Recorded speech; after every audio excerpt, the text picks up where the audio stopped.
And right before I came on stage, my daughter Finley gave me a kiss on the cheek, so I'm feeling good right now. Like, I'm ready to teach a message. Oh, yeah, it like melted my heart. But, hey, I'm so glad you're here. My name is Travis, and I'm honored you would spend your Sunday morning here with us. You are our third service and last service of the day, and we saved the best for last. Can I get an amen? Come on. Yeah, so we're gonna have some fun today celebrating the resurrection of Jesus. I'm really, really glad you're here. And if it is your first time, I hope it's not the last time that we see you. Perhaps you're exploring your faith or looking for community. But whatever brought you here, we are really, really glad you're here. And we hope that we'll see you in the future weeks here at Canvas. But Easter is always an interesting Sunday for me. Like, as a pastor, it's interesting because, like, you all know what I'm going to talk about before you even showed up today, right? Like none of you were in the car on the way to Canvas today. Be like, I wonder what Travis is going to talk about. It's Easter. I'm going to talk about the resurrection of Jesus. And some of you are here because you believe what we are celebrating today. And some of you are here because it's what you do on Easter, and that's awesome. We're glad you're here. And then some of you are here hoping to like find a guy or a girl to go on a date with. Whatever brought you here, whatever got you through the doors. I'm just really, really glad that you're here with us today.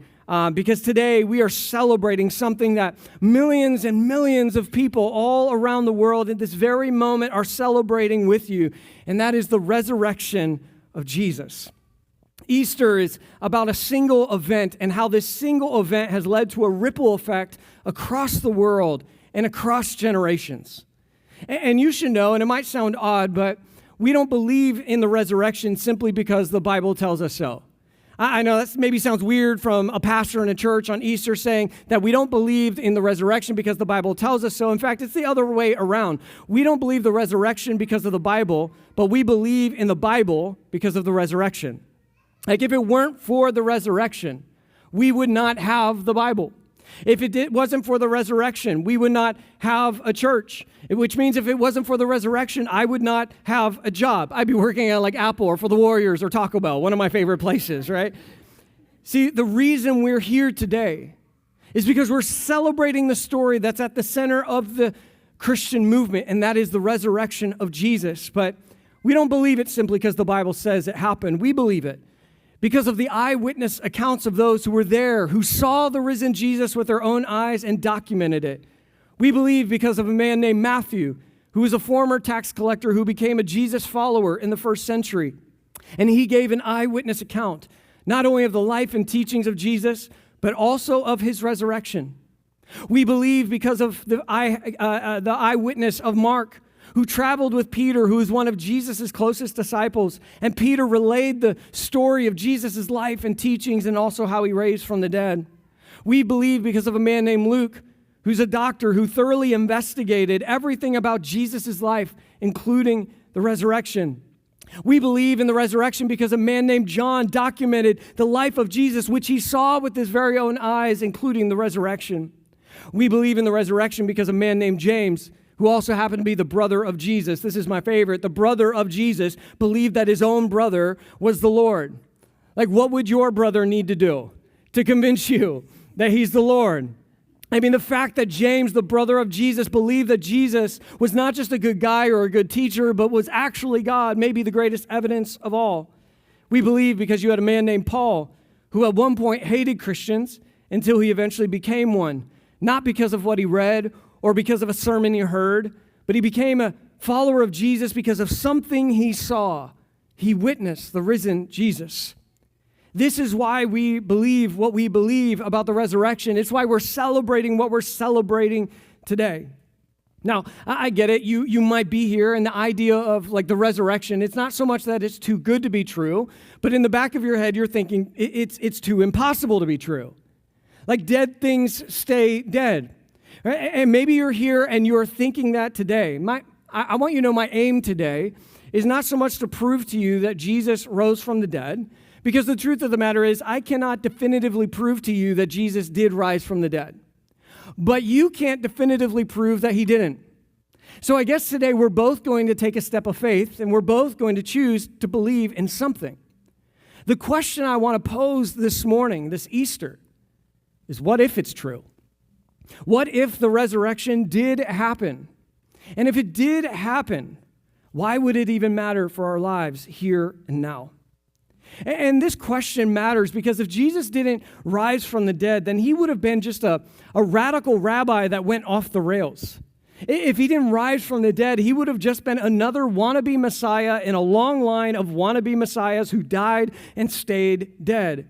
And nothing Jesus said or did would really matter all that much if he didn't rise from the grave.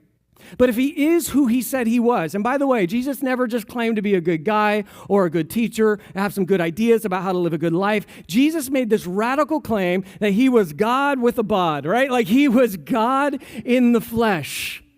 And if Jesus died and rose again, it proves that he was exactly who he said he was. And if Jesus was who he said he was, then this has both cosmic and personal implications that would be very good for all of us. And so today I'm simply asking you to ask the question, what if it's true? And if it is, why would it matter? Now, if you live in the Bay Area, you've probably heard of the term biohacking, right? Like it's this term going around a lot, and people are talking a lot about how do we lengthen our life and how do we make the quality of our life as good as possible. And so as a result, there's these ongoing conversations about how do we optimize our life. And now we optimize everything. We optimize our sleep, we optimize our focus, we optimize our energy, we optimize our calendars. And as a result of that, we're tracking everything, right? We're tracking steps, stress, heart rate, hiccups, sleep, like anything you can track. You're tracking it now. In fact, for some of you, be honest, does anyone here, your sleep score is like the first thing you look at in the morning? And if it's like below a 70, you're like, well, this day's already terrible, right? Like we're optimizing and tracking everything, and we have apps to help us do this. Apps galore, apps to help us be productive, apps to help us meditate, apps to remind us to drink water, apps that remind us to stand up, and apps that remind us how to breathe, because apparently we've forgotten. And now we have apps that help us use all of our apps less, which I find ironic. And then there's all the tools that we're told to use on top of this. Cold plunges, red light therapy, IV drips, and my personal favorite, those white LED masks. Have you seen these? Are these not terrifying? Like you might traumatize your kids because you look like Michael Myers from Halloween, but hey, you have healthier skin.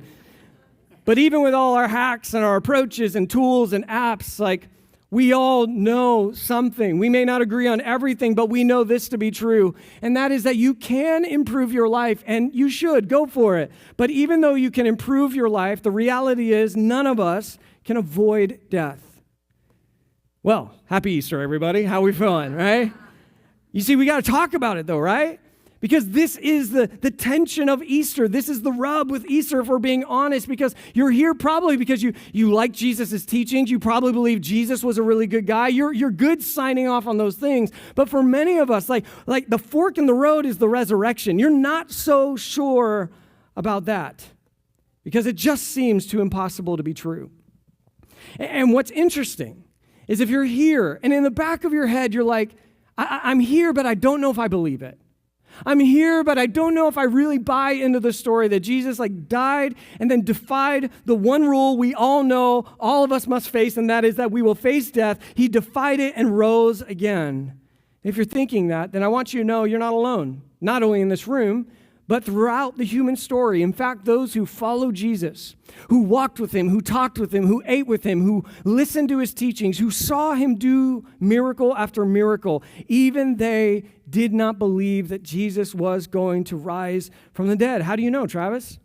Well, because on that Good Friday, when Jesus hung on a Roman cross and when he took his final breath, there was no disciple in sight looking to the crowd saying, "See you in a couple days, suckers." Right? There was no disciples doing that. There were no disciples with their lawn chairs outside the tomb Sunday morning counting down 10, 9, 8, cue the sun, 7, 6, right? Like they weren't waiting at the tomb expecting a resurrection. In fact, by the time they got to their tomb, one thing was abundantly clear, and that is that nobody expected nobody. Like nobody was expecting Jesus to have risen from the grave, even his disciples.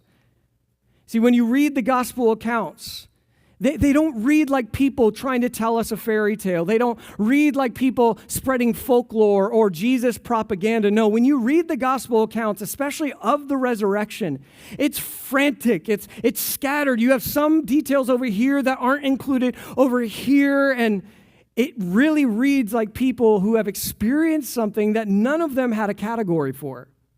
They experienced something that none of them expected, and they're just trying to write down what they've witnessed. And Luke gives us one of those accounts in Luke chapter 24, verse 1. Luke writes this. He says, "On the first day of the week, very early in the morning, the women took the spices they had prepared and went to the tomb. The women brought burial spices. They were going to the tomb to re-embalm the body of Jesus because the men did it the first time and they knew they probably didn't do it right. And so they were going to go and do it again. But here's the deal, right? You don't bring burial spices to a resurrection, do you? No, you bring burial spices when you are expecting a dead body to be waiting for you when you arrive. And then Luke tells us that the women, found the stone rolled away from the tomb, but when they entered, they did not find the body of the Lord Jesus. And Luke tells us here's what their response was while they were wondering about this. As one does when you go looking for a dead body and it has gone missing. Their response was not, he's alive, we knew it, we called it, he told us it was going to happen and he did it. That wasn't their response. The response was wondering, confused. And then the angels say, "Why do you look for the living among the dead? He is not here. He is risen." And what we're told next is that they run to the disciples. I don't know if they believe yet, but they are certain that something that they did not expect has taken place. And Luke tells us that the women go back to the other men who are back at home. They went to the other disciples and told them, something's happened. Jesus has gone missing. We don't know what has happened. Maybe he's risen from the dead. And here's how those men responded. They did not believe the women. Some men never change. Can I get an amen, ladies? Right? They did not believe the women because their words seemed to them like, say that last word out loud with me, nonsense. That doesn't sound like people who believe Jesus was going to rise from the dead, does it? That sounds like people who believe dead things stay dead. This is how it goes. So this is nonsense. But then after a little while, Peter, he goes to the tomb and he looks in, and Luke tells us that he went away wondering to himself what had happened. Again, not full of faith or belief.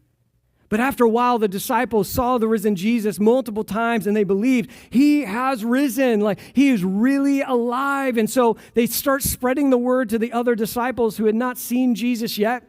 And maybe one of the most popular interactions was with a man named Thomas.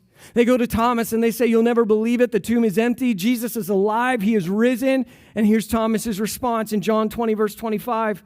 Thomas says, "I won't believe it unless I see the nail wounds in his hands, put my fingers into them, and place my hand into the wound in his side." And from this point forward, little did Thomas know that this moment would go down in history and he would be forever labeled Doubting Thomas. Right? If you've been in the church for any number of years, you've maybe heard sermons by pastors talking about doubting Thomas. Don't be like Thomas, the big old doubter who didn't believe. He's forever labeled Doubting Thomas. And it's not fair, right? It's actually unfortunate because I don't think we should call him Doubting Thomas. I think we should call him Rational Thomas, right? I think we should actually call him rational because it's not irrational that Thomas believed what you and I believe, and that is when dead things die, they usually stay dead. And so why am I going through all this? What's the point?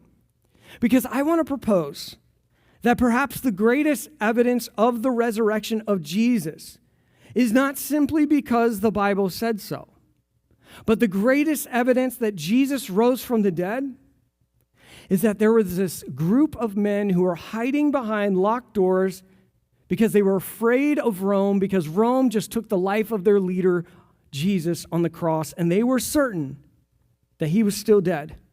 And they were hiding because they wanted to preserve their own lives. And yet, they witnessed something so unexpected that these cowardly men locked behind closed doors ended up becoming courageous leaders who would eventually allow their lives to be taken for one message and one message alone, that Jesus is alive. Perhaps the greatest evidence that something happened at that tomb 2,000 years ago is that the grieving women who went to re-embalm the dead body of Jesus because they believed that he would be dead, they witnessed something so unexpected that they would become the first evangelists that would declare that Jesus is alive. Maybe the greatest evidence of the resurrection of Jesus is that rational Thomas would become believing Thomas. He would witness something so life-changing that he would eventually start churches all throughout India. He would eventually be killed for his faith and for declaring one message, that Jesus is alive. These people who were confused, who were afraid, who doubted, they experienced something so undeniable that all of a sudden they became courageous, fearless, and confident. And it was all because they witnessed the event that sits at the epicenter of everything we as followers of Jesus believe, that Jesus has risen from the dead. It's so important you understand. The disciples did not give their life. They did not die because they liked Jesus' teachings. They did not die because they were inspired by Jesus. They did not die because they were hoping for something. They gave their lives because they had seen something that they could not unsee, and as a result, everything changed. Something happened at that tomb that they did not expect. Something that Rome could not stop. Something that the religious leaders could not shut down as much as they wanted to. I mean, have you ever thought about this? I mean, Rome is the greatest power on earth at the time of Jesus' death. They nailed Jesus to a Roman cross. And Rome is the superpower it is because it crushes anybody that gets in its way. So it's mission critical for Rome that people understand that if they kill you, you're going to stay dead. And if Jesus rose from the dead, it would be a black eye on the authority and power of Rome. Rome would not have anything to do with that. This would be a pretty easy case to solve, don't you think? I mean, Rome put a guard at the tomb of Jesus. Have you ever wondered why didn't Rome, who would want to preserve the image of their authority and power, why didn't Caesar pull out the lifeless body of Jesus, hoist him in the air, and say, hey, y'all, I know you're hearing rumors that Jesus has risen from the dead. Here he is. He's still dead. The credits would roll on Christianity immediately. It would be over. But they didn't, which is strange. Why didn't they? Maybe because they couldn't. Maybe they couldn't because there was no body in that tomb.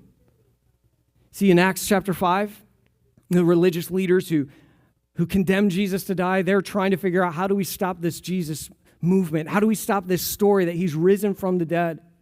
And one of the biggest leaders within the religious establishment, named Gamaliel, he said this in Acts 5. It's interesting. He says, if this is just a human movement, it will fail. But if it's from God, you won't be able to stop it. Gamaliel, who doesn't even believe in the risen Jesus, he's like, hey, here's the ultimate test to determine if this is real or not. We're going to let time decide. If it's real, it'll survive the test of time. If it's not, then it will be buried with time. And here we are. 2,000 years later, empires have risen and fallen, kings have come and gone, movements have started and disappeared, and yet, time has not been able to bury the resurrection. Maybe that's not enough for you to believe, and that's okay. But it should be enough to pause, to ask, what happened at that tomb? And is it possible? Is it possible that it's true? And if it is true, why does it matter? Because here's the deal. If Jesus didn't rise from the dead, then none of this matters. In fact, Paul the apostle said, if Jesus didn't really rise from the dead, he's like, we are the greatest fools of all. He's telling us, if Jesus didn't rise from the dead, none of this matters. Meaning like this service, thank you so much for coming, but if he didn't rise from the dead, it doesn't matter. It's all for nothing. I hope you enjoy the coffee, a donut, take a picture at the photo wall, but it means nothing if Jesus hasn't risen from the dead. But if he did, if he really did, it matters more than we realize.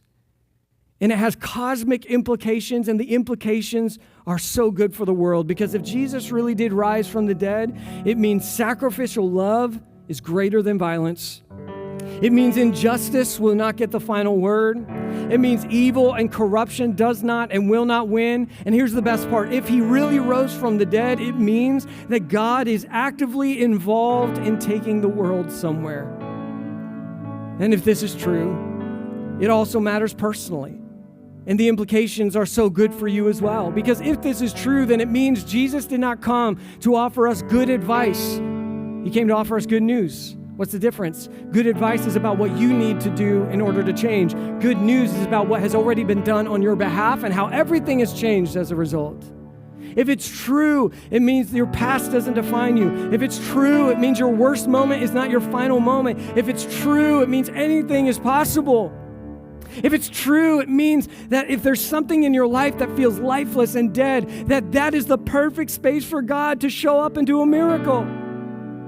If it's true, it means that there is a God, and hear me on this, it means there is a God who would do anything to be near you.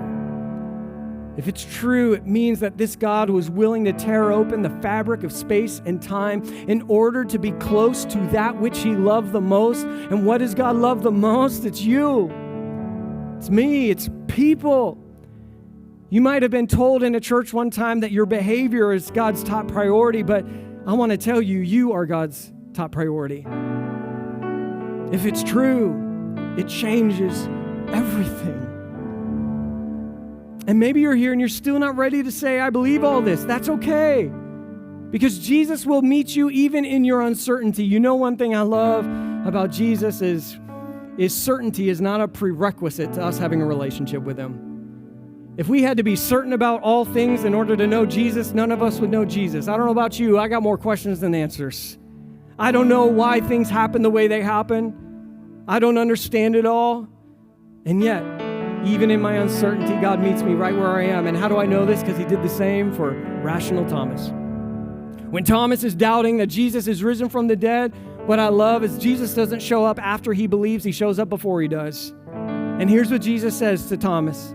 He says, put your finger here and look at my hands. Put your hand into the wound in my side. This reminds me, God meets us where we are, but he also knows what our greatest questions are. And we have no indication that Thomas took Jesus up on this offer, by the way. But we do know Thomas had seen enough. He now believed. And then Jesus says something to Thomas that sounds like Jesus is shaming Thomas, but I assure you he's not. Jesus says to Thomas, stop doubting and believe. In the original Greek, it reads, be not unbelieving, but believing. The implication is this: Thomas, now you don't have to struggle to believe because here I am. He wasn't doubting Thomas. Let's let him off the hook. I mean, the word doubting isn't even anywhere in the Greek transcript of this conversation with Jesus. He just was simply unconvinced, like some of us are. And what Thomas said next was so blasphemous.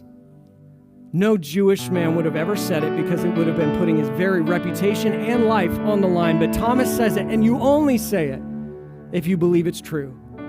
Thomas looked at Jesus and he said, my Lord and my God. Thomas was convinced that Jesus was more than a good teacher, more than a good rabbi, that Jesus was God.